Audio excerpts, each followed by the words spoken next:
ಪ್ರೀತಿಯ ಆತ್ಮೀಯ ಬಂಧುಗಳೇ, ಹೇಗಿದ್ದೀರಾ? ಇದೇನಪ್ಪ ಇಷ್ಟೊಂದು ಡೈರಿ ಇಟ್ಕೊಂಡು ಕೂತಿದ್ದಾಳೆ ಇವಳು, ಏನಿದು ಅಂತ ನಿಮ್ಗೆ ಆಶ್ಚರ್ಯ ಅನಿಸ್ಬೋದು. ಹೌದು, ಇದು ಸುಮಾರು 20 ವರ್ಷಗಳ ಡೈರಿ. ಇನ್ನೂ ಅನೇಕ ಡೈರಿಗಳಿದೆ, ಅದನ್ನು ತೆಗಿಯೋಕ್ಕಾಗಲಿಲ್ಲ ಅಂತ ಎದುರುಗಡೆ ಇರೋಷ್ಟು ಡೈರಿಗಳನ್ನು ಮಾತ್ರ ಇಳಿಸಿದ್ದೀನಿ. ನಮ್ಮ ಮದುವೆ ಆಗಿ 36 ವರ್ಷ ಆಯಿತು. 36 ವರ್ಷದ ಡೈರಿಗಳು ನಮ್ಮ ಹತ್ರ ಇದೆ. ಏನು ಡೈರಿಯಪ್ಪ ಅಂತ ನೀವು ಕೇಳ್ಬೋದು, ನಿಮ್ಗೊಂದು ಕುತೂಹಲ ಅನಿಸ್ಬೋದು. ಹಿಂದೆ ಅಂದರೆ ಹಿಂದಿನ ಕಾಲದಲ್ಲಿ ನಮ್ಮಪ್ಪ ನಮ್ಮಜ್ಜ ಅವ್ರ ಕಾಲದಲ್ಲಿ ಒಂದು ದಿನದ ಖರ್ಚು ಅಂತ ಅದನ್ನು ಡೈರಿಯಲ್ಲಿ ಒಂದು ಬರೆಯೋ ಕ್ರಮ ಇತ್ತು. ಯಾಕಂದರೆ ಆಗ ದುಡ್ಡು ಅಷ್ಟು ಸುಲಭದಲ್ಲಿ ಈಗ ಹೇಗಿದೆ ಆ ಥರ ಪರಿಸ್ಥಿತಿ ಆಗಿರಲಿಲ್ಲ. ನಮ್ಮ ಕಾಲದಲ್ಲೂ ಅಷ್ಟೇ, ನಾವು ಮದುವೆ ಆಗಿರೋ ಕಾಲದಲ್ಲೂ ಅಷ್ಟೇ ತುಂಬ ಕಷ್ಟ ದುಡ್ಡಿಗೆ. ನಿಮಗೆ ತಿಂಗಳ ಕೊನೆ ಮಾಡಬೇಕು ಅನ್ನುವಾಗ ನಮ್ಮ ಕೈಯಲ್ಲಿ ₹1 ದುಡ್ಡಿರಲ್ಲ. ಈ ಥರ ಪರಿಸ್ಥಿತಿ ಬಂದಾಗ ಒಂದು ಗಾದೆ ಇದೆ ನೋಡಿ, ತಲೆಗೆಳೆದ್ರೆ ಕಾಲಿಗಿಲ್ಲ, ಕಾಲಿಗೆಳೆದ್ರೆ ತಲೆಗಿಲ್ಲ ಅಂತ. ಆ ಥರ ಪರಿಸ್ಥಿತಿ. ಹಾಗಿರುವಾಗ ನಿಮಗೆ ಈ ಥರ ಡೈರಿಗಳನ್ನು ಮೇಂಟೈನ್ ಮಾಡಿದಾಗ ನಿಮ್ಮ ಖರ್ಚಿನ ಪ್ರತಿಯೊಂದು ಲೆಕ್ಕನೂ ನಿಮ್ಗೆ ಸಿಗತ್ತೆ. ಜೀವನ ಅಂದಮೇಲೆ ಜೀವನವೇ ಒಂದು ಲೆಕ್ಕಾಚಾರ ಅಲ್ವಾ? ಅದರಲ್ಲಿ ಕೂಡೋದು, ಕಳೆಯೋದು, ಗುಣಿಸೋದು, ಬಾಗಿಸೋದು ಎಲ್ಲನೂ ಇದ್ರೇ ಒಂದು ಜೀವನ.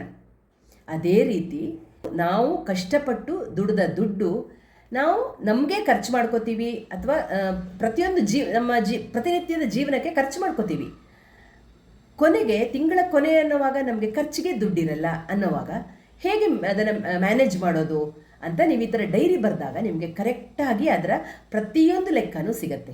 ಎಲ್ಲಿ ಹಾಳಾಯಿತು, ಎಲ್ಲಿ ವ್ಯಯ ಆಯಿತು, ಅಥವಾ ನಾವು ಏನು ತಗೊಂಡ್ವಿ, ಅಥವಾ ನಾವು ಯಾರಿಗೇನು ಕೊಟ್ವಿ, ಯಾವಾಗ ಕೊಟ್ವಿ, ಎಷ್ಟು ದುಡ್ಡಿನ ವಸ್ತು ಕೊಟ್ವಿ, ಎಲ್ಲ ಲೆಕ್ಕಗಳು ನಿಮಗೆ ಈ ಡೈರಿಗಳಲ್ಲಿ ಸಿಗತ್ತೆ. ನಾವು ಮದುವೆ ಆದಾಗಿಂದ ನಮ್ಮ ಅಪ್ಪನೂ ಬರಿತಾ ಇದ್ರು, ನಮ್ಮ ಅಜ್ಜನೂ ಬರೀತಿದ್ರು. ಹಾಗೆ ನನ್ನ ಯಜಮಾನರು ಚಾರ್ಟರ್ಡ್ ಅಕೌಂಟೆಂಟ್ ಆಗಿರೋದ್ರಿಂದ ಅವರು ಮದುವೆ ಮೊದಲಿಂದನೂ ಅವರಿಗೊಂದು ಡೈರಿ ಬರೆಯೋ ಅಭ್ಯಾಸ ಇತ್ತು. ಅದು ಕಂಟಿನ್ಯೂ ಆಗ್ತಾ ಬಂತು. ಅವರು ಬರಿತಾ ಇದ್ರು. ಯಾಕಂದರೆ ಮದುವೆ ಆದ ಹೊಸರಲ್ಲಿ ನಮ್ಮ ಯಜಮಾನರು ಒಂದು ಕಂಪನಿ ಗೌರ್ಮೆಂಟ್ ಅಂಡರ್ಟೇಕಿಂಗ್ ಕಂಪನಿಯಲ್ಲಿದ್ದರು. ಸೊ ಅವರಿಗೆ ಸಮಯ ಸ್ವಲ್ಪ ಜಾಸ್ತಿ ಸಿಗ್ತಾ ಇತ್ತು, ಫ್ರೀ ಸಮಯ ಅನ್ನೋದು. ಯಾಕಂದರೆ ಕಂಪನಿ ವಾಹನದಲ್ಲೇ ಹೋಗಿ ಕಂಪನಿ ವಾಹನದಲ್ಲೇ ವಾಪಸ್ ಬರಬೇಕಾಗಿತ್ತು. ಸೊ ಬಂದ ಮೇಲೆ ಟೈಮ್ ಸ್ವಲ್ಪ ಸಿಗ್ತಾ ಇತ್ತು, ಅವರೆಲ್ಲ ಮಾಡ್ತಾಯಿದ್ರು. ಆಮೇಲೆ ಅವರು ಕೆಲಸವನ್ನು ಬದಲಾಯಿಸಿ ಒಂದು ಖಾಸಗಿ ಕಂಪನಿಯಲ್ಲಿ ಉನ್ನತ ಹುದ್ದೆಗೆ ಸೇರಿಕೊಂಡಾಗ ಅವರಿಗೆ ಸಮಯ ಅನ್ನೋದೇ ಅಷ್ಟು ಕಷ್ಟಕರವಾಗಿತ್ತು. ಸೊ ಅವರಿಗೆ ಬರೆಯೋಕ್ಕೆ ಆಗ್ತಾನೇ ಇರಲಿಲ್ಲ. ಆಗ ನಾನು ಅದನ್ನು ಕಂಟಿನ್ಯೂ ಮಾಡಿದೆ. ಇದೊಂದು ಒಳ್ಳೆಯ ಅಭ್ಯಾಸನೋ ಕೆಟ್ಟ ಅಭ್ಯಾಸನೋ ಗೊತ್ತಿಲ್ಲ, ಬಟ್ ನಮಗಂತೂ ತುಂಬ ಅನುಕೂಲವಾಗಿದೆ. ತುಂಬ ಒಂದು ಬರೆಯೋದ್ರಿಂದ ಅನೇಕ ವಿಷಯಗಳು ನಿಮಗೆ ಈಗ 15 ವರ್ಷದ ಹಿಂದೆ ಇದೇನೋ ನಾವು ಒಂದು ವಾಷಿಂಗ್ ಮೆಷಿನ್ ಯಾವಾಗ ತೊಗೊಂಡ್ವಿ ನಾವು ಅಂತ ಮರ್ತು ಹೋಗ್ಬಿಡತ್ತೆ. ನೀವು ಒಂದು ಸಲ ಒಂದು ಅಂದಾಜಿದ್ರೆ ನಿಮ್ಗೆ ಆ ಡೈರಿ ತೆಗೆದು ನೋಡಿದಾಗ ನಿಮಗೆ ಕರೆಕ್ಟಾಗಿ ಸಿಗತ್ತೆ, ಯಾವಾಗ ತಗೊಂಡಿದ್ದೀವಿ, ಎಷ್ಟು ಪೇ ಮಾಡಿದ್ದೀವಿ, ಅದಕ್ಕೆ ಎಲ್ಲನೂ ಬಿಲ್ಗಳು ಎಲ್ಲ ಇರುತ್ತೆ, ಇಲ್ಲ ಅನ್ನಲ್ಲ. ಎಲ್ಲ ಬಿಲ್ಗಳು ಪ್ರತಿಯೊಂದು ಡಾಕ್ಯುಮೆಂಟ್ಸ್ ಇರುತ್ತೆ. ಇದ್ರೂ ಇದರಲ್ಲಿ ನಿಮಗೆ ಪ್ರತಿಯೊಂದು ಲೆಕ್ಕನೂ, ನೀವು ಒಂದು ತಿಂಗಳಿಗೆ ಒಂದು ಏನು ಹೇಳೋದು, ಗ್ರಾಸರಿ ಐಟಮ್ಗೆ ಎಷ್ಟು ಖರ್ಚು ಮಾಡಿರ್ತೀರಾ, ಅಥವಾ ಬಟ್ಟೆಗೆ ಎಷ್ಟು ಖರ್ಚು ಮಾಡ್ತೀರಾ, ಡಾಕ್ಟರ್ಗೆ ಎಷ್ಟು ಖರ್ಚು ಮಾಡ್ತೀರಾ, ಪ್ರತಿಯೊಂದು ಲೆಕ್ಕನೂ ಸಿಗೋ ಕಾರಣ ಅದೇನೋ ಒಂದು ನಮಗೇನೋ ತುಂಬ ಸಮಾಧಾನ ಅದು ಬರೆಯೋದ್ರಿಂದ. ಅಂದರೆ ಈಗ ಖಂಡಿತವಾಗ್ಲೂ ಅದಷ್ಟು ಉಪಯೋಗ ಆಗಲ್ಲ. ಯಾಕಂದರೆ ಈಗ ಎಲ್ಲರ ಹತ್ರನೂ ಜನ ಕಾಂಚಾಣ ಆಗಿದೆ. ನಮ್ಮ ಕಾಲದಲ್ಲಿ ಬಣಬಣ ಕಾಂಚಾಣ ಅಂದರೆ ನಿಮಗೆ ದುಡ್ಡು ಬಣಬಣ ಅಂತ ಸಿಗೋದೇ ಕಷ್ಟ ಆಗಿತ್ತು. ಅಂದರೆ ಅಷ್ಟು ಚಿಕ್ಕ ಸ್ಯಾಲ್ರಿ, ಅಷ್ಟು ಚಿಕ್ಕ ಸಂಬಳದಲ್ಲಿ ಒಂದು ತಿಂಗಳನ್ನು ಮೇಂಟೈನ್ ಮಾಡಬೇಕಾಗಿತ್ತು. ಆದರೆ ಈಗ ಹಾಗಲ್ವಲ್ಲ. ಈಗ ಎಲ್ಲರ ಸಂಬಳನೂ ಚೆನ್ನಾಗಿದೆ, ಎಲ್ಲರ ಕೈಯಲ್ಲೂ ದುಡ್ಡು ಚೆನ್ನಾಗಿ ಓಡಾಡತ್ತೆ. ಯಾರಿಗೂ ಅದರ ಲೆಕ್ಕ ಬೇಕಾಗೇ ಇರಲ್ಲ. ಯಾಕಂದರೆ ಅವ್ರಿಗಿಂತ ಜಾಸ್ತಿ ಉಳಿಸೋಕ್ಕಾಗತ್ತೆ. ನಮ್ಮ ಕಾಲದಲ್ಲಿ ಉಳಿಸೋ ವಿಷಯನೇ ಬಿಡಿ, ಖರ್ಚಿಗೆ ದುಡ್ಡಿಲ್ಲ ಅನ್ನೋ ಪರಿಸ್ಥಿತಿ ಬರ್ತಾ ಇತ್ತು. ಹಾಗಿರುವಾಗ ಆಗದ ಎಲ್ಲರ ಸಂಬಳದ ಒಂದು ಇದೇ ಲಿಮಿಟೇ ಕಡಿಮೆ ಇತ್ತು. ಅದರಿಂದಾಗಿ ತುಂಬ ಕಷ್ಟಪಡಬೇಕಾಗ್ತಿತ್ತಾಗ. ಹಾಗಾಗಿ ಪ್ರತಿಯೊಂದು ಲೆಕ್ಕ, ಹಿಂದೆ ಒಂದು ಮಾತು ಹೇಳ್ತಾ ಇದ್ರು ನಮ್ಮ ಅಜ್ಜನ ಕಾಲದಲ್ಲೆಲ್ಲ, ನಾವೆಲ್ಲ ಕೇಳಿ ಬೆಳೆದಂತಹ ಮಾತುಗಳದು. ಒಂದು ಏನನ್ನೇ ಹೊಳೆಗೋ ಸಮುದ್ರಕ್ಕೋ ಎಸೆಯೋದಾದ್ರೂ ಲೆಕ್ಕ ಮಾಡಿ ಎಸಿಬೇಕು ಅಂತ.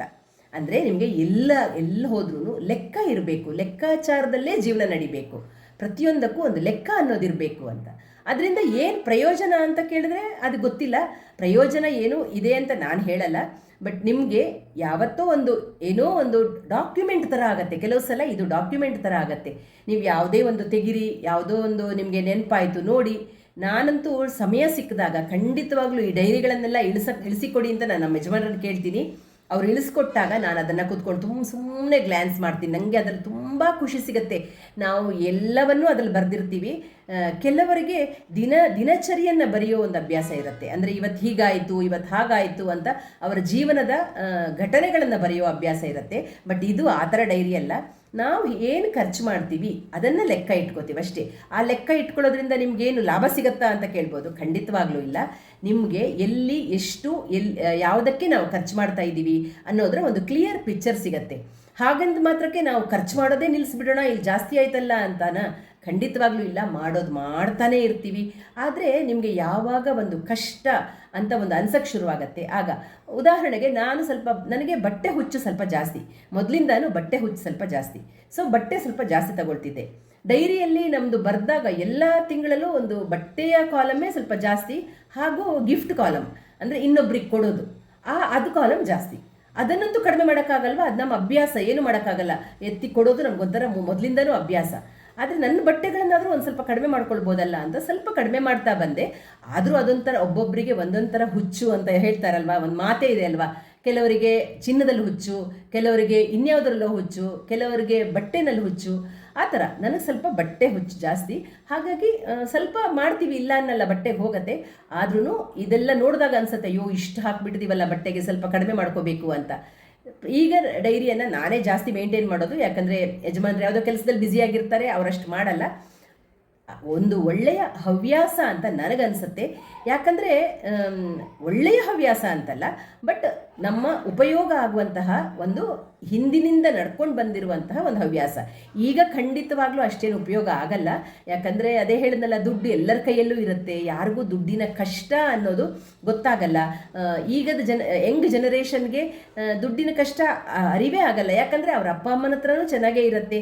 ನಮ್ಮ ಕಾಲದಲ್ಲಿ ಹಾಗಿಲ್ಲ. ನಾವು ಅಪ್ಪ ಅಮ್ಮನ ಜವಾಬ್ದಾರಿನೂ ನಮ್ಮ ಮೇಲೆ ಇರ್ತಾ ಇತ್ತು. ಆಮೇಲೆ ನಮಗೆ ಪ್ರತಿಯೊಂದು ಒಂದು ಚಮಚದಿಂದ ಸ್ಪೂನಿಂದನೂ ನಾವೇ ತಗೊಂಡು ಸಂಸಾರ ಆರಂಭ ಮಾಡಬೇಕಾಗಿತ್ತು. ಹಾಗಿರುವಾಗ ದುಡ್ಡಿನ ಅವಶ್ಯಕತೆ ಇದ್ರೂ ಆಗ ದುಡ್ಡು ಅಷ್ಟು ಸುಲಭವಾಗಿ ಸಿಗ್ತಿರ್ಲಿಲ್ಲ. ಈಗ ಬಿಡಿ, ಈಗ ನಾವು ಏನು ಬೇಕು ಯಾವುದನ್ನು ತಗೊಳ್ಳೋದಕ್ಕೆ ಏನು ತೊಂದರೆ ಇಲ್ಲ, ಅದೆಲ್ಲ ಬೇರೆ.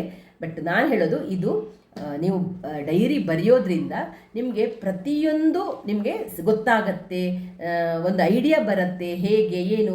ತಿಂಗಳ ಕೊನೆಯಲ್ಲಿ ನಾನೊಂದು ಇದು ಕ್ಲಾಸಿಫಿಕೇಷನ್ ಅಂತ ಒಂದು ಮಾಡಿ ಎಲ್ಲ ಮಾಡ್ತೀವಿ. ಸೊ ಅದರಿಂದ ನಿಮಗೆ ತುಂಬ ಗೊತ್ತಾಗತ್ತೆ, ಈ ತಿಂಗಳು ಇಷ್ಟು ಜಾಸ್ತಿ ಆಗಿಬಿಟ್ಟಿದೆಯಾ, ಈ ತಿಂಗಳು ಟ್ರಾವೆಲಿಂಗ್ ಎಕ್ಸ್ಪೆಂಡಿಚರ್ ಇಷ್ಟ ಆಗಿಬಿಟ್ಟಿದೆಯಲ್ಲ ಅಂತ ಅನ್ನೋದು ಒಂದು ಈ ಥರ ಎಲ್ಲ ಗೊತ್ತಾಗತ್ತೆ. ಹೀಗೆ ಈ ಥರ ಡೈರಿ ಬರೆದಾಗ ನಿಮಗೆ ಎಲ್ಲ ಗೊತ್ತಾಗತ್ತೆ. ನೋಡಿ, ಹೀಗೆ ನಾವೆಲ್ಲ ಮಂತ್ ಕೊನೆಯಲ್ಲೆಲ್ಲ ಮಾಡ್ತೀವಿ, ಈ ಥರ ಮಂತ್ ಎಂಡಲ್ಲಿ ಮಾಡ್ತೀವಿ. ಹೀಗೆ ಪ್ರತಿದಿನದ ಖರ್ಚುಗಳನ್ನು ಹಾಗೆ ಬರಿತೀವಿ. ಇದು ಹಳೆಯ ಡೈರಿ 2009 2008 ಎಲ್ಲ ಡೈರಿಗಳು ಇದೆ. 89ನಲ್ಲಿ ನಮ್ಮ ಮದುವೆ ಆಯಿತು. ಆ ಮದುವೆ ಆದಾಗಿಂದ ಎಲ್ಲ ಡೈರಿಗಳು ನಮ್ಮ ಹತ್ರ ಇದೆ. ಬಟ್ ತೋರಿಸ್ತಾ ಇದ್ದೀನಿ ನಾನು. ಈ ಥರ ನಿಮಗೆ ಮಾಡೋದ್ರಿಂದ ಪ್ರತಿಯೊಂದು ಡಾಕ್ಯುಮೆಂಟ್ ಥರ ಲೆಕ್ಕ ಸಿಗತ್ತೆ ಅಷ್ಟೇ. ಯಾರಿಗೇನು ಕೊಟ್ಟಿದ್ದೀರಾ, ಯಾರಿಗೇನು ಮಾಡಿದ್ದೀರಾ ಎಲ್ಲನೂ ನಿಮಗೆ ಕೈಯಲ್ಲಿ ಒಂದು ರೆಡಿ, ಏನು ಹೇಳೋದು, ಆ ಥರ ಎಲ್ಲನೂ ಗೊತ್ತಾಗಿರುತ್ತೆ, ಎಲ್ಲನೂ ಲೆಕ್ಕ ಸಿಗತ್ತೆ. ನನಗೆ ಅನಿಸೋ ಪ್ರಕಾರ ಇದು ತುಂಬ ಒಳ್ಳೆಯ ಒಂದು ಅಭ್ಯಾಸ, ತುಂಬ ಒಳ್ಳೆಯ ಒಂದು ಅನುಕೂಲ ಆಗತ್ತೆ ಇದರಿಂದ ಅಂತ ನಮಗನ್ಸತ್ತೆ. ಈಗ ನಾವು ಮೊದಲಿನಷ್ಟು ಸೀರಿಯಸ್ ಆಗಿ ಬರಿತೀವಿ. ಪ್ರತಿದಿನವೂ ಪ್ರತಿಯೊಂದು 10 ರೂಪಾಯಿ ಖರ್ಚು ಮಾಡಿದ್ರು ನಾವು ಅದನ್ನು ಡೈರಿಯಲ್ಲಿ ಎಂಟ್ರಿ ಮಾಡ್ತೀವಿ. ಬಟ್ ಈಗ ತುಂಬ ಸೀರಿಯಸ್ ಆಗಿ ಅಲ್ಲ ಅದ್ರ ಬಗ್ಗೆ ತಲೆ ಕೆಡಿಸ್ಕೊಳ್ಳಲ್ಲ. ಯಾಕಂದರೆ ಆಗದ ಕಷ್ಟ ಈಗ ಇಲ್ಲ. ಆದರೆ ಆಗ ಅಷ್ಟು ಕಷ್ಟಪಟ್ಟಿದ್ದಕ್ಕೆ ಈಗ ಈ ಸ್ಥಿತಿಗೆ ಬರೋಕ್ಕಾಯಿತು. ಒಂಥರ ಇದು ನೋಡೋಕ್ಕೆ ತುಂಬ ಹುಚ್ಚು. ನನಗೆ ಎಲ್ಲಿ ಸಮಯ ಸಿಕ್ಕಿದ್ರೂ ನಾನು ಇದನ್ನು ನೋಡಿಕೊಂಡು ಇಡೀ ವರ್ಷದ ಒಂದೊಂದು ಡೈರಿ ನೋಡ್ತಾ ಇರ್ತೀನಿ. ಹಾಗೆ ನಿಮ್ಗೆ ಈ ಥರ ಯಾವುದಾದ್ರೂ ಅಭ್ಯಾಸಗಳಿದೆಯಾ? ನಿಮ್ಮ ಮನಸ್ಸಿನಲ್ಲಿ ಈ ಥರ ಡೈರಿ ಬರೆಯೋ ಅಭ್ಯಾಸ ಒಳ್ಳೇದನ್ಸತ್ತಾ ಇಲ್ಲ ಕೆಟ್ಟದ್ದನ್ಸತ್ತಾ? ಒಬ್ಬೊಬ್ಬರಿಗೆ ಒಂದೊಂದು ಥರದ ಹವ್ಯಾಸಗಳಿರುತ್ತೆ ಅಲ್ವಾ? ಅದೇ ಥರ ನನಗೆ ಸ್ವಲ್ಪ ಮೊದಲಿಂದನೂ ಇದು ಹವ್ಯಾಸ, ಒಂದು ಡೈರಿ ಬರೆಯೋದು. ಎಷ್ಟೇ ನನಗೆ ಸಮಯ ಅನ್ನೋದೇ ಕಷ್ಟ ಇತ್ತು. ನಾನು ನನ್ನ ಮಗನ ಸುಶಾಂತನ ಕರ್ಕೊಂಡು ಬೆಳಗ್ಗೆ 7:30 ಹೊರಟ್ರೆ ಸಂಜೆ 7:00 ಮನೆಗೆ ಬರ್ತಾ ಇದ್ದೆ. ಆದ್ರೂ ಬಂದು ಅಡುಗೆಗಳು ಎಲ್ಲ ಆಗಬೇಕು. ಮಲಗೋ ಮೊದಲು ಒಂದು ಸಲ ಡೈರಿ ಬರೆದೇ ಮಲಗೋದು, ಅದೊಂಥರ ಮೊದಲಿಂದ ಹ್ಯಾಬಿಟ್, ಅಭ್ಯಾಸ ನಮಗೆ. ಏನು ಅದು ಒಬ್ಬೊಬ್ಬರಿಗೆ ಒಂದೊಂದು ಥರದ ಅಭ್ಯಾಸಗಳಿರುತ್ತೆ. ಹಾಗಾಗಿ ನಮ್ಮ ಅಪ್ಪ ಹಾಕ್ಕೊಟ್ಟಿರೋ ಅಭ್ಯಾಸ ಅದು. ನಾವು ಮೊದಲಿಂದನೇ ನೋಡಿದ್ವಿ. ಮದುವೆ ಆದಮೇಲಿಲ್ಲ, ಮದುವೆ ಆಗೋ ಮೊದಲೇ ನಮ್ಮ ಅಪ್ಪ ಪ್ರತಿಯೊಂದು 10 ರೂಪಾಯಿನೂ ಅಪ್ಪ ಲೆಕ್ಕ ಬರೆದು ಅಷ್ಟು ನೀಟಾಗಿ ಮೇಂಟೈನ್ ಮಾಡೋರು ಡೈರಿಯನ್ನು. ನಾವು ಅದೇ ಥರ ಒಂದು ಅಭ್ಯಾಸ ಮಾಡ್ಕೊಂಡು ಬಂದು ಇವತ್ತಿಗೂ ನಮ್ಮ ಮದುವೆಯಾಗಿ 36 ವರ್ಷ ಆದ್ರೂ ಇವತ್ತಿಗೂ ಅದೇ ಥರ ಮೇಂಟೈನ್ ಮಾಡ್ತಾ ಇದ್ದೀವಿ. ಏನೋ ಅದರಲ್ಲೊಂದು ಖುಷಿ ಸಿಗತ್ತೆ, ಏನೋ ಸಮಾಧಾನ ಇದೆ. ನಾವು ಎಲ್ಲಿ ಖರ್ಚು ಮಾಡ್ತಾ ಇದ್ದೀವಿ, ಏನು ಎನ್ನೋದು ಪ್ರತಿಯೊಂದು ನಿಮಗೆ ಲೆಕ್ಕ ಈ ಡೈರಿಗಳನ್ನು ನೋಡಿದಾಗ ಸಿಗುತ್ತೆ. ನಿಮಗೂ ಈ ಥರ ಅಭ್ಯಾಸಗಳಿದ್ರೆ ಖಂಡಿತ ಕಮೆಂಟಲ್ಲಿ ತಿಳಿಸಿ. ನಿಮ್ಮ ಮನಸ್ಸಲ್ಲಿ ಏನು ಅನಿಸುತ್ತೆ, ಇದು ಒಳ್ಳೇದನ್ಸುತ್ತಾ, ಒಳ್ಳೆ ಹವ್ಯಾಸನ, ಅಥವಾ ಈಗದ ಜನರೇಷನ್ನವರಿಗೆ ಖಂಡಿತ ಇದು ಒಳ್ಳೆ ಹವ್ಯಾಸ ಅಂತ ಅನಿಸಲ್ಲ. ಬಟ್ ನಮ್ಮ ಹಿಂದಿನ ಜನ್ರೇಷನ್ನವರಿಗೆ ಹೇಗೆ ಅನಿಸ್ಬೋದು, ಹೇಗೆ ಅನಿಸುತ್ತೆ ಅನ್ನೋದನ್ನು ಖಂಡಿತ ನಿಮ್ಮ ಕಮೆಂಟಲ್ಲಿ ತಿಳಿಸಿ. ಹಾಗೆ ನಿಮಗೆ ಯಾವ ಥರದ ಹವ್ಯಾಸಗಳಿವೆ ಅನ್ನೋದನ್ನು ನಿಮ್ಮ ಕಮೆಂಟಲ್ಲಿ ತಿಳಿಸಿ. ಸಿಗೋಣ ಮುಂದಿನ ವಿಡಿಯೋದಲ್ಲಿ. ಅಲ್ಲಿ ತನಕ ರಾಯರು ನಿಮ್ಮೆಲ್ಲರನ್ನ ಚೆನ್ನಾಗಿಟ್ಟಿರಲಿ ಅಂತ ಪ್ರಾರ್ಥಿಸ್ತಾ ಸಿಗೋಣ. ಧನ್ಯವಾದಗಳು. ನಮಸ್ಕಾರ.